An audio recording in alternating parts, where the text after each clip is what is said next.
Everyday superpower, where we talk body language, relationships, human dynamics, and everything in between. Today we're going to go on a ramble. I'm going to tell you, I look a bit like Batman today, don't you think? I'm going to tell you that a microcosm of, this is going to sound ridiculous, but listen to me, yeah?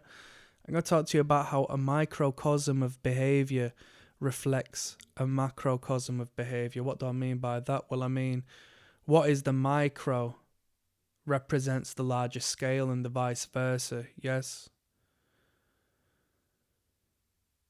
This can be applied universally in our lives, in hierarchies, in absolutely anything. But we're going to talk about human behavior, and I'm going to tell you if I am likely to tell. I'm going to give you so many examples. This is going to be some good games, so listen in, people, right? What is the micro? The micro is the small scale, tiny little minute behaviors, right? That will apply to the larger scale. So if I don't pay you back the 50 pence that I owe you, yes, you should most definitely think, if I can't trust him with 50 pence, I can't trust him with £500 or dollars or euros or whatever. And I definitely can't trust him with 5 grand. Yeah, don't take any consideration into the fact that, oh, it's only 50 pence. No, that's you projecting your own principle onto the situation. That 50 pence might mean a lot to this guy. That's why he's borrowed it in the first place. And if it means so much to him in the first place, he should be aware of the significance of that 50 pence and he should pay you that back. It's not about the spectrum. It's about the principle that encompasses the entire situation. He's borrowed off of you and he is not giving you it back, right? I had a friend, right? A close friend. And he comes to me and he says, oh, do you know that girl you were messing around with? For a long time. Do you know that girl you were messing around with? I matched with her on Tinder, right? And I looked at him and said, right?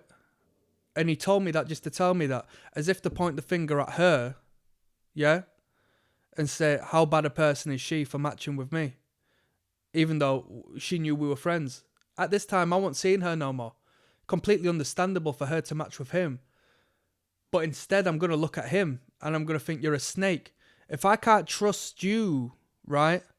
And you can say, oh, he's telling me for some reason he's done me a favour, blah, blah. He didn't do nobody no favours. I wasn't seeing this girl no more. He knew that very clearly. He said it to say it, and it takes two to tango and flick the switch and match with someone, right?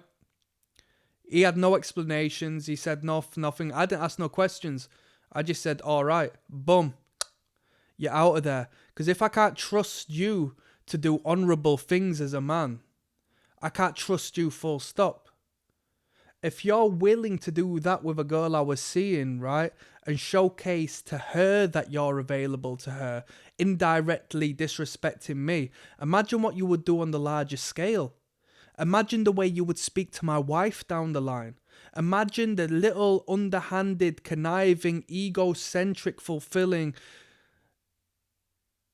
need you would have to fulfill that void inside you that has you do that.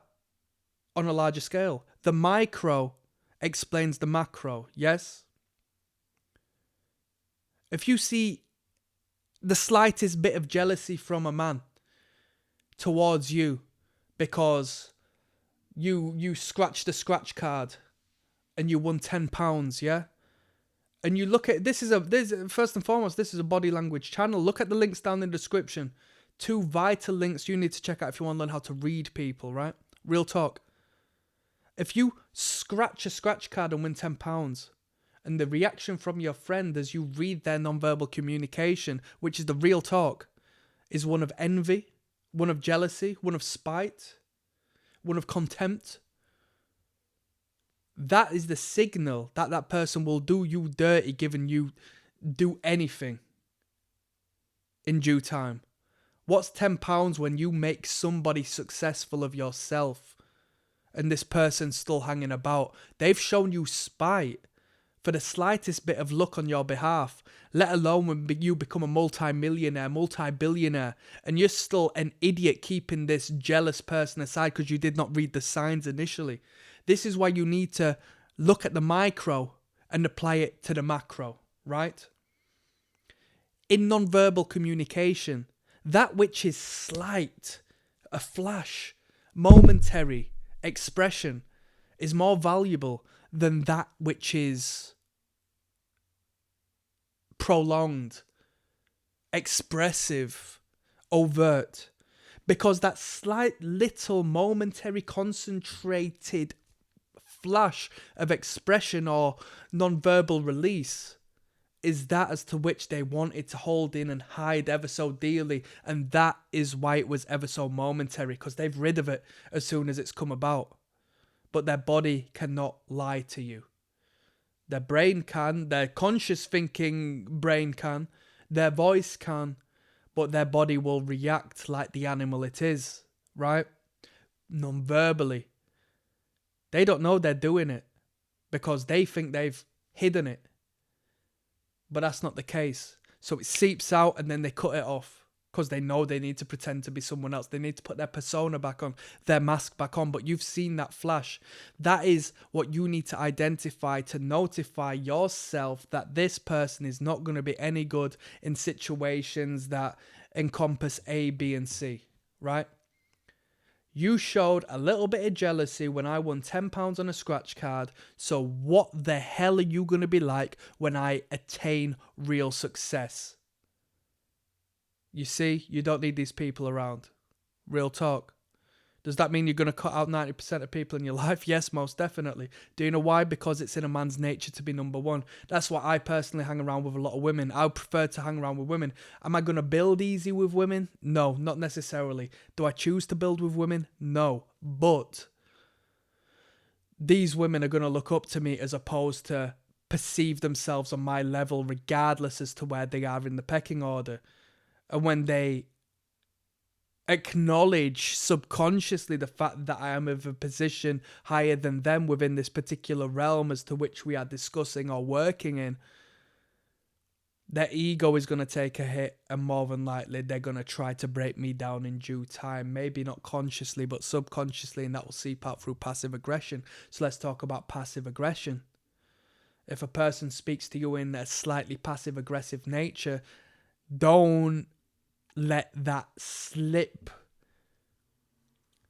You will question as to whether it means something or nothing, but your intuition has raised awareness of the fact that this person has passive aggressively made a remark for a purpose, because you have picked up on this odd frequency that has connected with you in an abnormal manner, in disconnection to where the communication was on a standard basis. Oh, we're talking, hi, we're having fun. Oh, did you know, by the way, I had a very successful day yesterday. Oh, did you? It's not normal you do that. Boom.